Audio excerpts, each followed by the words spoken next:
First at 4, snow already starting to show up on 4 Live radar, but how long before it actually hits the ground and what's going to be around when we get started in the morning drive? Jason? All right, Ben, also a heartbreaking mystery. A missing 86-year-old woman has been found, but police are still trying to figure out what happened to her. We're also tracking new twists and turns in the coronavirus crisis. It turns out some evacuated Americans have brought the virus home. And here's Paula. Well, more and more states are passing, or I should say killing, the requirement to pass a parallel parking portion of a driver's test to get your license. One local expert says, stop it. Not in Michigan. We need that test. These stories and more are happening right now on Local 4, First at 4. Live from downtown Detroit, home of WDIV and Click on Detroit, Local 4 News First at 4 starts now. And good afternoon, everybody. I'm Jason Colthorpe in for Karen today. First at 4, President's Day was dry and mild out there, but there's some snow and rain headed this way in the next few hours, and it could get a little messy, but the timing should work out. But let's double check with Ben Bailey, who's got all the details. Hey, Ben. Yeah, Jason, I think a lot of us are going to get home before we actually see this snowfall hitting the ground, even though it's showing up here at the edges. Remember, down here in the south zone, and once you get north of 69, even at the lowest radar levels, that's still almost a mile up in the sky that we're sensing that moisture. So that stuff not yet quite reaching the ground. We checked the reporting stations. Everybody's clear except Lapeer.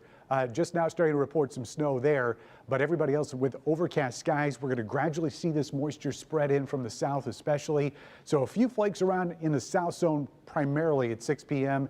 Everybody starts getting that snow as we get into the evening. And even though temperatures down to 34, that should be one of our coldest spots tonight. Numbers actually rising overnight as that snow changes to rain. We'll tell you what to expect for the morning drive and some much nicer conditions later in the forecast. All coming up in a few minutes, Jason.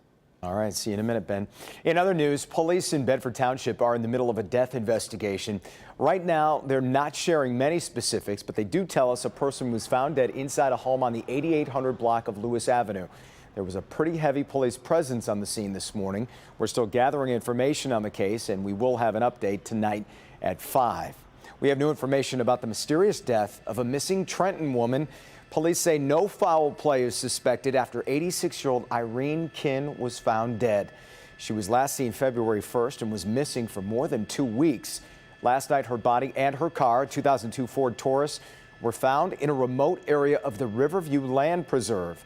It's not clear how or why she ended up there. We will keep you posted as we learn more about this. General Motors is facing criticism today for its decision to pull out of Australia and New Zealand. GM has announced it will end its sales, design, and engineering operations in those countries next year. It will also sell a plant in Thailand that makes Chevy trucks and SUVs. GM's moves mean an end to the Holden product line in Australia, which started all the way back in 1948. Australia's Prime Minister calls the move disrespectful. But I think the fact that they took money from Australian taxpayers for all those years just to let the Holden brand wither on their watch, I think is disappointing. And I think at the end of the day, it showed that throwing all that taxpayers' money at them, at the end of the day, they were never going to respect it. GM has been conducting a global restructuring, including the sale of its European operations, as it concentrates on high-profit markets like North America and China. There are new questions today about the homecoming of hundreds of Americans caught up in the coronavirus issue.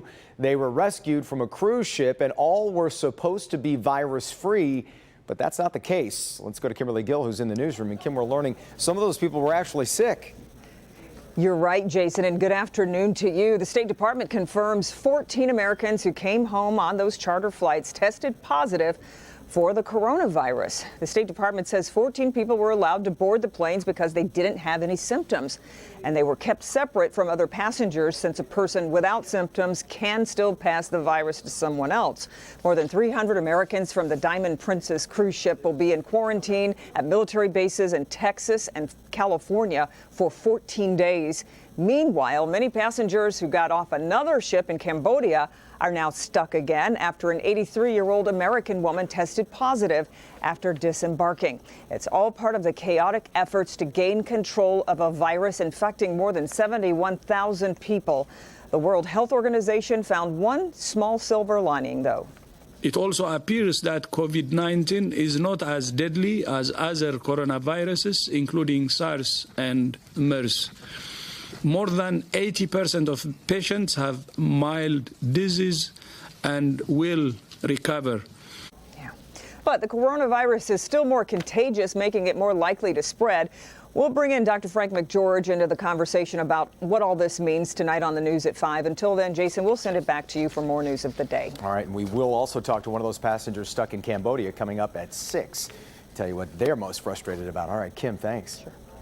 First at 4, we're also tracking other stories from across America. A gas line ruptured and ignited a fire at a Citgo oil refinery in Corpus Christi, Texas this morning. Roaring flames could be seen several miles away, and a portion of an interstate that runs near the refinery was shut down as a precaution of all this. It's not yet known what caused this gas line to rupture, but there were no injuries reported. The flames were put out in about 90 minutes. It was up, and away at Cape Canaveral this morning as a SpaceX rocket launched to put 60 more satellites into Earth's orbit. The Starlink program aims to put more than 1,500 satellites into low Earth orbit to provide internet coverage to the Earth below. While the launch was successful, the unmanned rocket missed its floating target and landed in the Atlantic Ocean. Do you remember learning to parallel park? It was a nightmare for a lot of us, right? Well, for many people, and those same people, it was just the worst part of the driving test and always the toughest. Now Nevada is the latest state to eliminate that skill on the driving test altogether to get a license. What is going on, and could that idea be coming to Michigan? Paula Tutman's outside with a bit of a tutorial for all of us on parallel parking. Hey, Paula. Hey, no pressure here. Okay, so did you pass your first driver's test? That's the question. I did pass it, but I failed parallel parking. It took me 3 times to get parallel parking right, but I did pass the overall test. Okay, all right. Same here. So, full disclosure, I failed my first time. That is because of this right here. I was driving a stick shift, and I could not get the parallel parking right. But here's the deal. You know what I did? I learned how to parallel park. I learned how to do it very, very well. And as more and more states are getting rid of this requirement because it's just too hard, we have a local expert who says, no, not in our backyard. This state needs this law. Come on up, Joe. We're going to get over here, get ready to parallel park. It is the thing 16-year-old Joe struggles with the most in driver's training. Easy. There you go. Good. Now let it roll back nice and slow. Parallel parking. I think for me, it's mostly trying to line it up correctly. Like making sure I'm perfectly fit in between those cones. And I'm not always good about checking my blind spot, and I think that's another hard thing for me. It's also the thing that his instructor, Marty O'Neill of Elite Driving School, now, you see, we didn't get it in deep enough. That's why we got to do one more time. insists he become proficient at. Now turn the wheel up. There we go. Very good. All the way. Much better. You don't have to be 16 to struggle with parallel parking. Yes! It can be tough and intimidating. So we actually met Zach and Miles trying to parallel park in front of Channel 4 this morning. You're only supposed to do 2 turns, and he's trying to do like 4 turns. Yeah. Is what was happening. Yeah. We're from Illinois, and you don't parallel park on the driving test anymore. They got rid of it. Yeah. But the expert teacher in Marty says getting your license shouldn't be easier. It should be tough. This car is a weapon, and it is very, very dangerous. So for the safety of all, even pedestrians, Michigan's #1 in the nation for pedestrian death by car.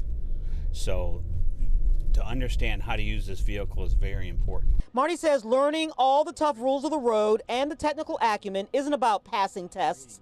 It's about making people on the road safer for all of us because they had to learn it to pass that test. I don't know, just give the kids their license. Like, not everything in life is easy.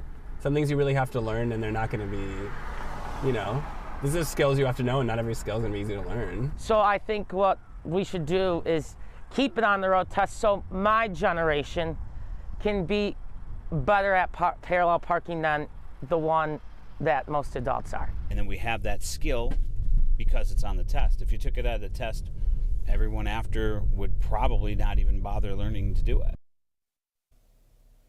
Yeah, and that's really a big concern for a lot of driving experts. Thus far, 17 states have killed the law that requires you to parallel park to pass your test and get your license. Indeed, Republican Sarah Lightner proposed a bill last May. I just checked. It's tracking. Other than going to committee, it has stayed there since last May. And driving experts say that's where they hope it stays, because they say in order to be safe, we need to know how to drive cars, and that's part of it, Jason. Absolutely. It just seems crazy to me that they would want to get rid of this. It teaches you so many little finer points and control of your vehicle. I mean, it's just so important. And that story was so great. I know you've got a lot of people's attention with that today, Paula. Thank you so much. Still to come on First at 4, we have a tax alert from Help Me Hank. You may have to take an extra step to get your state refund this year. We'll tell you why. But up first, here's Dr. McGeorge. Hey, Jason, we're going to talk about clearing up some end-of-life confusion. After this story, you might want to have a serious talk with your family. Also, new evidence that taking a vacation is good for your heart. I'll have that next in Good Health. And it's a new kind of collar for your dog, but only humans reap the benefits. In fact, your pet might be a little confused about all this. We'll talk about that in Trending Stories. Stay with us.